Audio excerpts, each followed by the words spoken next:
it really does feel like it's on purpose. But I think the reality is the Democrats are just looting the vault. You vote for them, and they run in, and they grab as much as they can, and they run out. They sign bills that guarantee their future. They're extracting the system, and it's getting worse. So, my friends, I bring you to the the never-ending story. How about that? Of San Francisco. I remember the first time I heard about San Francisco's poop patrol. Do you know about San Francisco's poop patrol? Yeah. So they, some cities have a fire department. Everybody's got a fire department. Maybe you got a volunteer fire department. You're living up on a mountain or something. Maybe you got a local police department or a sheriff's department. San Francisco has a poop department. It is a publicly funded poop unit that goes around with specialized tools for cleaning up human waste because their streets are littered with it. The New York Times reports San Francisco's shoplifting surge. The mundane crime of shoplifting has spun out of control in San Francisco, forcing some chain stores to close. I believe it was, 17 Walgreens stores? Yeah. Because the police said they're no longer going to arrest people for these petty crimes. You see a video of these women in Walgreens, and they're just shoveling makeup products, cosmetics, into bags because the cops won't come. They're not going to bother with it anymore. The Democrats said, the police system is oppressive. Let's not have it. And so you don't. Well, so in New York, apparently there was a series of shoplifting things that were happening. So more of like the CVS's and Walgreens were starting to put more stuff behind lock and key. And Cynthia Nixon, being the great limousine liberal that she is, tweeted out about how she went to her corner CVS and she saw stuff behind lock and key. Yes. And she was so offended at this time that people were struggling to make ends meet that they thought that this was the best way to handle it. I mean, that's why, like, when people say liberalism is disorder, I'm like, that's so not nice to say. And then I'm like, actually, but it may be a disorder. But we can't let them take the word liberalism because that's certainly not what it is. I know, but like the idea that you see things behind lock and key in a CVS, and instead of thinking about, isn't this terrible that we have this scourge of shoplifting to the point that shop owners are required to put stuff behind lock and key? Instead, you think, isn't it awful at this time when people are struggling to eat that people feel like they have to hide things? This is the cycle of Democrats. Here's what happens. Someone shoplifts and gets arrested. And then people outside are filming. And the person's screaming, my hands, you're hurting me, I can't breathe. And they're like, this is bad. He was only shoplifting. Like, this is crazy. Like, what are these cops doing?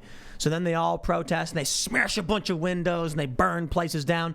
And the city says, people, we've heard your cries. We will no longer arrest shoplifters. Then all of a sudden, and this is actually what happens, Walgreens sees a wave of shoplifting, and so then Walgreens puts things behind locked cages, and then people start filming it going, Walgreens is racist. They are racist because the only things that they're covering up are the products used by minority communities. It's like, but there's no cops to stop the shoplifting, so they have to lock the products up now. Now you're complaining about what you advocated for? That's the system. They say, we must abolish the police because the police are oppressive. Then crime skyrockets. See, the police weren't doing anything anyway. They weren't keeping our community safe. No, you got rid of the cops. You defunded them. You abolished them. What are you complaining about now? Yeah, the left is completely predicated on building coalitions of victims. So all their policies have to be geared towards creating new victims. No one can ever graduate from victimhood. It's why, like, look, gay people for years and years and years said, if we get the right to marry, the right to openly serve the military, like, our work here is going to be done. When they said, actually, now it's LGBTQ IAA plus right. 2. Because you can't, no one's ever allowed to leave. You're never allowed to graduate out of victimhood. The fact is that gay people in this country have more freedoms than any other country on the entire planet. They've been the most successful civil rights movement of all time in record time. People should be high-fiving. Instead, you've got the left trying to convince them that, actually you're still oppressed. My favorite article, I think it was from The Root. It said, black men are the white people of black people. Yeah. Like something like that. And it was like, wait, what? They needed to find some kind of power dynamic.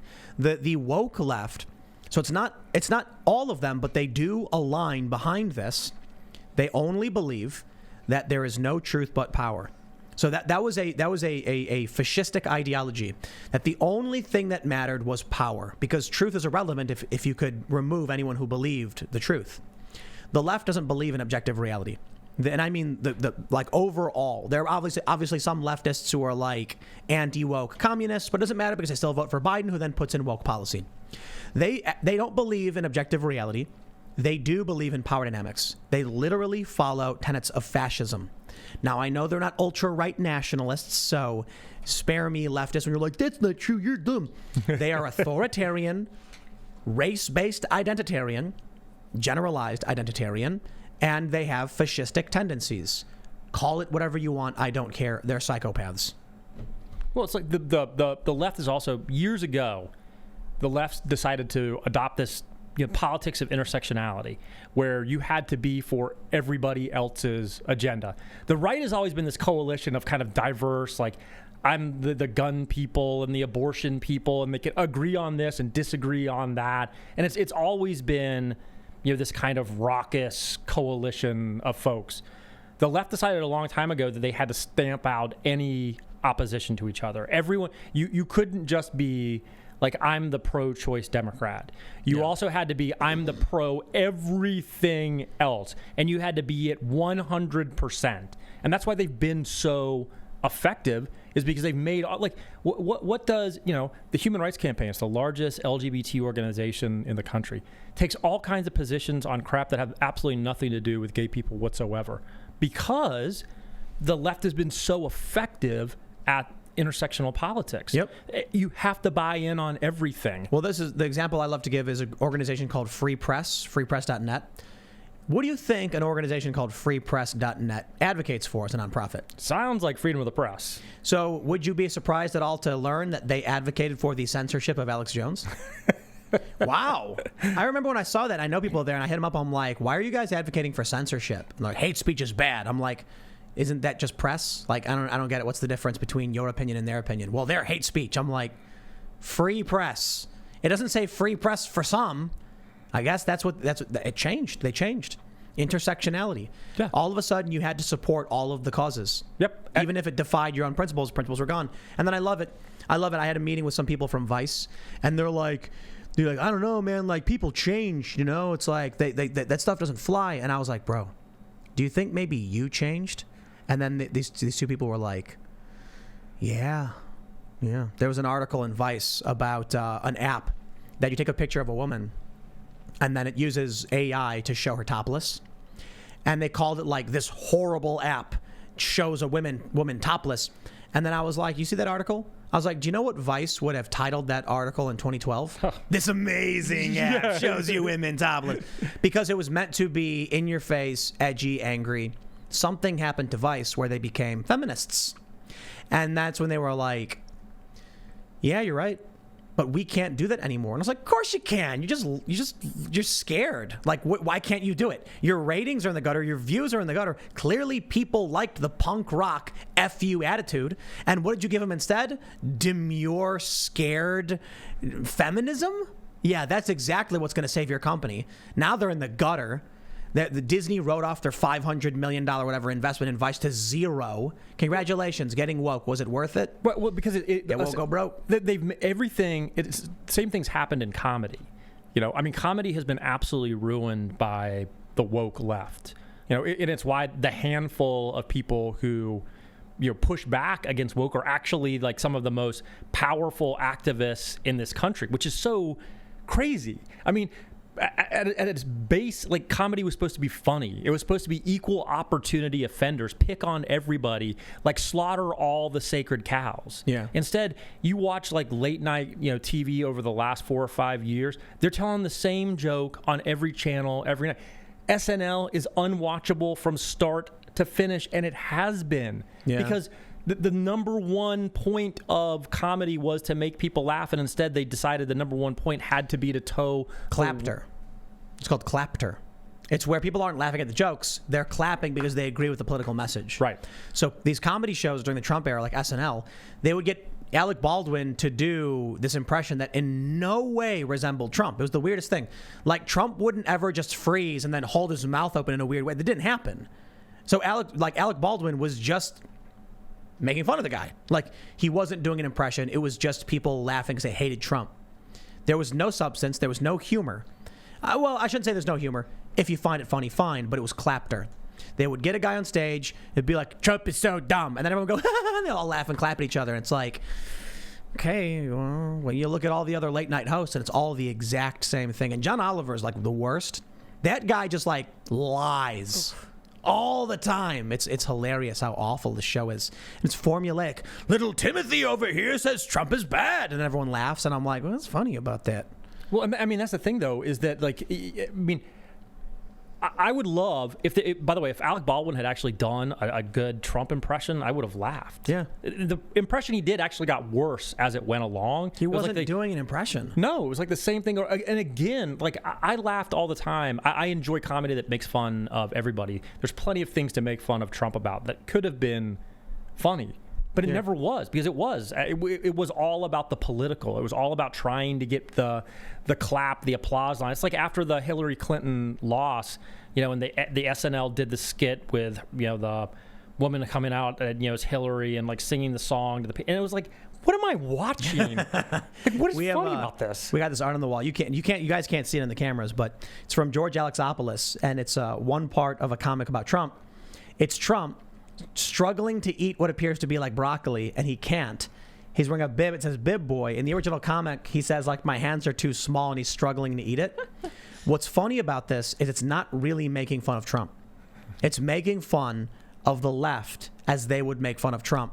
So when I look at it, I laugh, but I'm not laughing because Trump has little hands and wears a bib.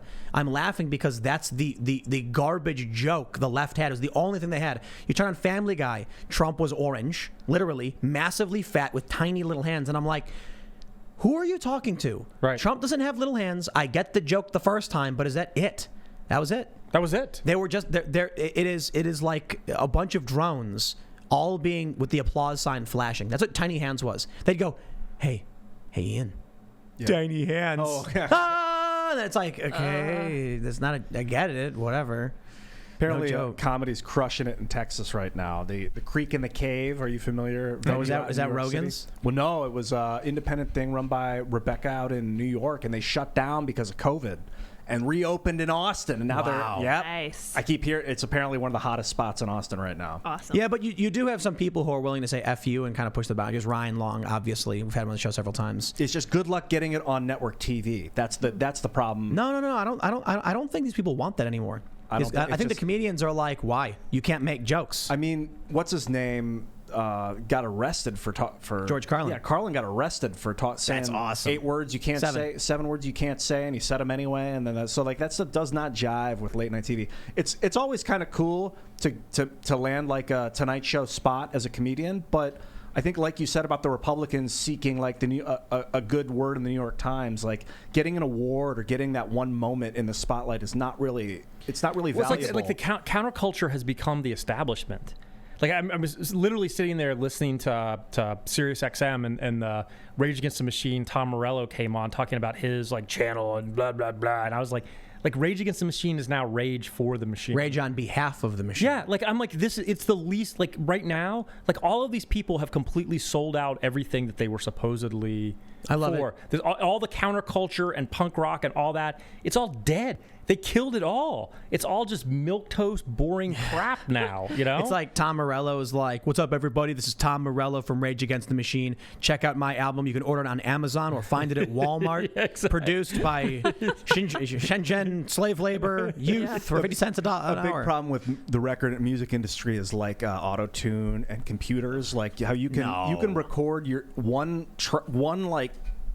segment of like one, what do they call it, a beat or like you can like 16 bars. You can record it and then stop and then record the next 16 bars and then cut them together in the computer, which is totally disjointed way to sing. What are you talking about? If you want to like sing a song, normally back in the day, what does that have to do with what we were talking about? It's cheapened the art. No, I disagree. Back in the day, you would go in and you have to kick it in one track, and it has to be good because that's the way it sounds. It has little to do with the rage on behalf of the machine. 14-year-olds don't realize the passion that is involved with art because they don't have to. The computer's doing it for them. Not even talking about the same thing. If when hip hop came out, people called them demo tapes. They said it was not real music. I'm not going to have an argument about what is or isn't enjoyable music. I'm having an argument about punk rock bands that are supporting Walmart and Amazon. Yeah. Well, you can't be punk if you're going to rely on a computer to do the work for you. Yes, you can. Nah, that's not punk rock, dude. Punk rock's gritty. You're an old manian. Get with the program. Hey, I'm not Your even music punk rock. Is old. Punk rock is hardcore. It's not. You don't rely on a machine to fix it for you. You're making excuses for your bad music. I'm pointing out why you can there make is music with whatever you want to make music with. Right You know what's amazing?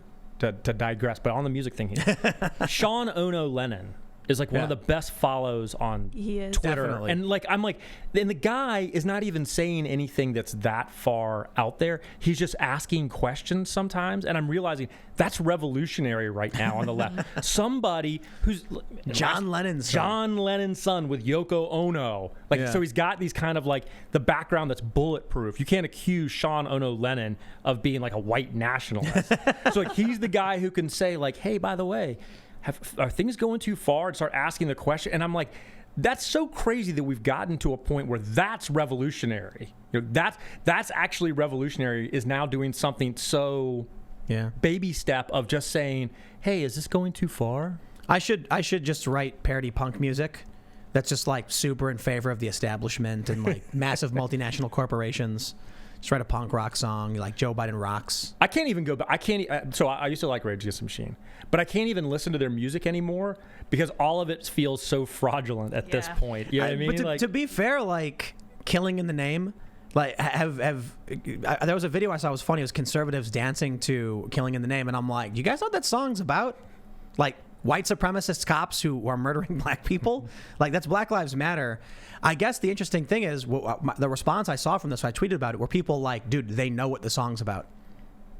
They legit don't like cops who are racist killing black people. The left just thinks all conservatives agree with that.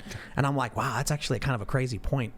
You could have liked Rage Against the Machine. And then I had this funny moment where I was talking to this Antifa guy. This was in Berkeley, and he had a knife. And he was like, all those people are fascists. And I was like, all those people in the park right over there? I was like, yeah, they're all fascists, man. And I was like, do you think those people are pro-gun? And he's like, yeah. And I was like, do you know why they're pro-gun? And he's like, well, I don't know. I was like, isn't it because they're scared of a tyrannical government taking over, so they want guns to protect themselves from fascism? And he was like, oh, yeah, I guess. And I'm like, so it kind of sounds like they're the ones who don't like fascism and they want guns to protect themselves. See, the left has this assumption that the right loves the government. And I'm like, yeah, maybe some elements are supportive of the government, but the Gadsden flag and all that stuff about small government, I'm not surprised they're dancing to Rage Against the Machine, where they're preaching about racist cops being bad. Because conservatives are also skeptical of government, but they do support cops. That's why it was kind of paradoxical. I know, but so in a way, I feel like kind of the bases have kind of flipped over the last 20 years, with the base of the right wing base getting more and more skeptical of authority, skeptical of the government, more self-reliant. Less interested in foreign adventurism. Less, more skeptical of Wall Street and big business, and that the left has completely and totally sold out to all of that. Again, it gets to your point about Rage Against the Machine selling their CDs well, I don't know in Walmart. But they probably are. I'm sure they are. But they've sold all of that out. The Occupy Wall Street people are now the party of Wall Street. Well, the Occupy Wall Street split up. So a decent amount of those people became Trump supporters. I remember I went to the Deplorable in D.C., and I was just I didn't think anybody there would know who I was, and I saw two people, and they were like, Tim, huge fans, so cool to see you here, nice to meet you. And I was like, oh, I didn't realize I'd have fans who were Trump supporters, and they were like, oh, no, we were down at Occupy Wall Street the whole time. And I was like, you're wearing MAGA hats? And they're like, yeah, Trump's the guy, man. And I was like, wow. But when you think about it, these are people who are angry at the banking establishment, angry at the political establishment, and Donald Trump came in and said, bring the jobs back, secure the borders. That sounds about right. But also, they were voting against Hillary. We got to be honest. Absolutely. Hillary usurped that from Bernie, and people voted against Hillary. Just like they voted against Trump this time, they voted against Hillary last time. That nasty woman if she had She was just so hateable. if she just She was. Yeah. She was. hateable. In a way that like Biden is really not that hateable. Yeah. Like, he's just kind of, you know, and you almost feel bad for him. You feel like, God, I wish he wasn't Wish we put could out get this here. over with. Yeah, like you know, Just let you know him how the go. story Get ends, so we Kamala just in hurry there. up and get to the end of the story. Like whereas like Hillary, every time she said something, it came across as so smarmy and so elitist, and you're just like, oh God, I want you to lose so bad. Please lose. Her email scandal was insane. Like, what did she burn? Like 30,000 emails that she just destroyed and disrupted with like talks with Sidney Blumenthal about going into Libya when she was Secretary of State. She's got after she was. But she was so entitled. Ian. She said it was yoga. It was emails about yoga. Yeah, her daughter's or wedding. something. Oh, no doubt. Uh-huh. Yeah, her daughter's wedding. It's like I just again, she was the perfect opponent for Trump. Yeah. Because it was the establishment versus, you know, and I'm not the first person to say this, but it was, you know, it was Bushwood. It was Rodney Dangerfield. It was the Caddyshack. You know, have you ever seen election. Dogma? No. You ever seen the movie Dogma? Have you seen Dogma? You guys haven't seen the movie Dogma? No. What? It was The Kevin Smith movie? First Kevin Smith movie I missed. With Jay and Silent Bob, and like basically the story is Loki and what was the other angel? Bartleby. Two angels fell from heaven. They want to go back. Man, I can't believe you guys haven't seen the movie. Anyway, there's a point in the movie where this demon, his name is Azrael, he wants to end all existence because he hates being in hell. And so there's one scene where he summons, or like, something called the Golgothan. It's a demon made of human excrement. So Golgotha, I guess, I don't know. That's where they crucified people. Right. And so when people get crucified, all their waste, drops out. And so the idea was that all of that waste from all of these evil people formed a demon called the Golgothan. Hillary Clinton is that, but for the political elites. So like after a huge, really long congressional session, and all of the members of Congress and Senate run to the bathrooms and then flush at the same time, Hillary emerges from that muck and climbs out, and then she goes up on stage, vote for me. And you're like, I'll take the orange guy. Right? This lady's, outside of the silliness, she represented all of the filth of the political establishment more so than anyone we'd seen in a really long time. And she never even tried to shine it up. That was the thing that was so amazing about Hillary. It was like, I mean, look, Bill was garbage. I mean, he was total trash. But Bill tried to come across as, I feel your pain. You know, like he tried to be likable. Hillary figured out a long time ago, like, I'm completely unlikable, so I'm just going to go with it. You know? Who would you rather vote for, Mitt Romney or Hillary Clinton? Oh, jeez.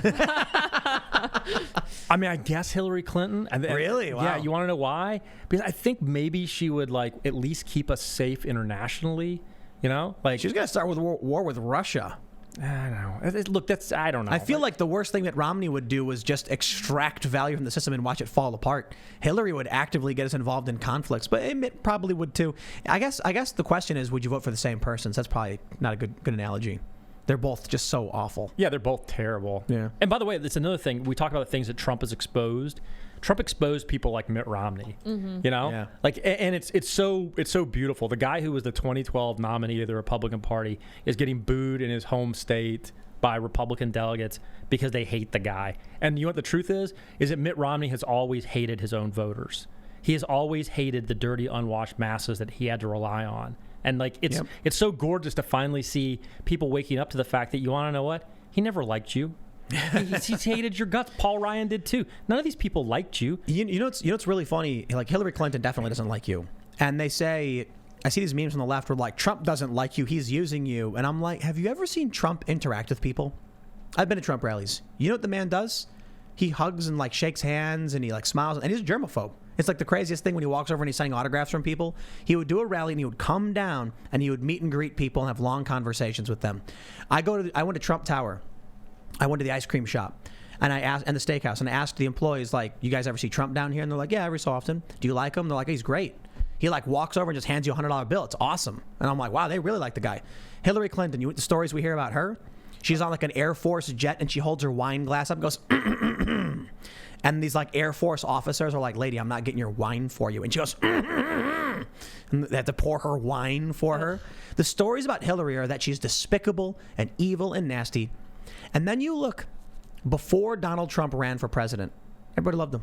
Oh, God, yeah. They love the guy. Yep, absolutely. And by the way, so 2011, I got Trump invited to speak at his first CPAC.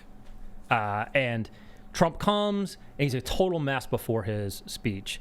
He's mad that it was late. Like, he went to the wrong entrance. It was kind of a disaster. Goes up there, gives a barn burner speech. He gets done. We're walking out, and they decide they want to leave through the service entrance. So we're going out the service entrance. And literally, he stopped and shook hands with and took his picture with every single busboy, waiter, housekeeper. Like it was the first time. Like, I watched him give his speech, and it was Trump being Trump, And I was like, I didn't think it was like Trump had some political future. And then I watched him interact with all of those working class people on the way out, and I was like, wait a second, like, there actually may be something here. Thanks for checking out this clip from the Timcast IRL podcast. If you want to see the full show, come back to this channel, youtube.com/TimcastIRL, Monday through Friday at 8 p.m., where you can leave comments and super chat, and we actually will read your comments on the show. Don't forget to like, share, subscribe, and if you want exclusive members-only content, segments you can't get anywhere else, go to timcast.com, become a member, and we even have full bonus episodes. Thanks for hanging out, and we'll see you all next time.